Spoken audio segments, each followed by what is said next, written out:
Hello everyone. जैसा कि मैं आपको इसके पहले वाले वीडियो में जड़त्व के बारे में बताया था। जड़त्व से मेरा मतलब था कि दो तीन नियम मैंने बताए थे, जिसमें पहला हमने देखा था विराम का जड़त्व, फिर उसके बाद हमने देखा था गति का जड़त्व, गति के बाद हमने देखा था दिशा का जड़त्व।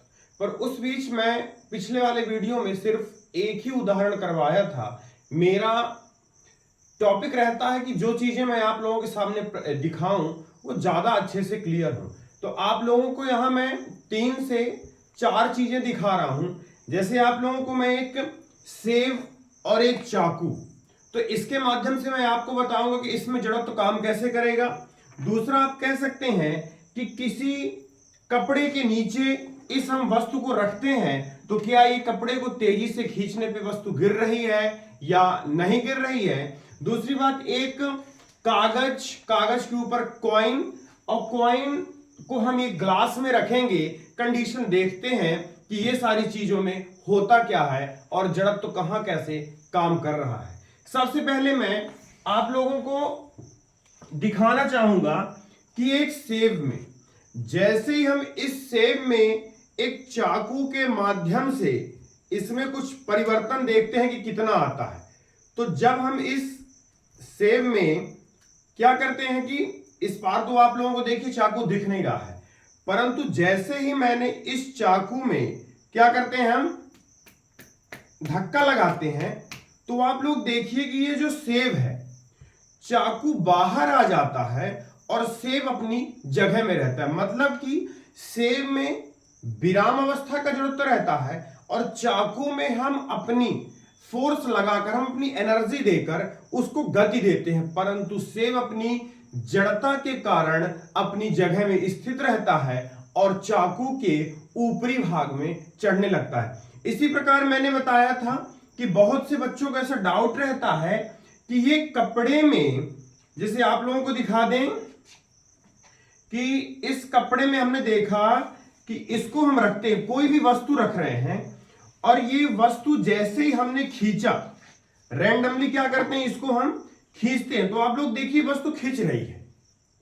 अब इस वस्तु को खींच रही है तो इसमें हम परिवर्तन कैसे करते हैं और क्या इसमें चेंजेस आते हैं, तो इसी को हमने क्या किया, ये तो आप देखेंगे कि ये वस्तु अपनी जगह पे है। और ऐसा एक वस्तु के साथ नहीं, मान लेते हैं हम ये बॉक्स है, इस बॉक्स को भी हमने क्या किया कि एक कपड़े के ऊपर रखा और कपड़े को हमने आराम से खींचना स्टार्ट किया। हम देख रहे हैं बॉक्स जो है कपड़े के साथ गति करने लगता है, क्योंकि उसका विराम जो है उस कपड़े की गति में परिवर्तन होता है, परंतु कब, जब हम उसकी स्पीड धीरे करते हैं। परंतु इसी कपड़े को यदि आप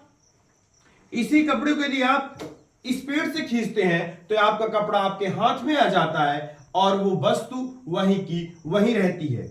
ऐसे उदाहरण हमने आपको एक और, इसको थोड़ा जूम करके दिखाएं।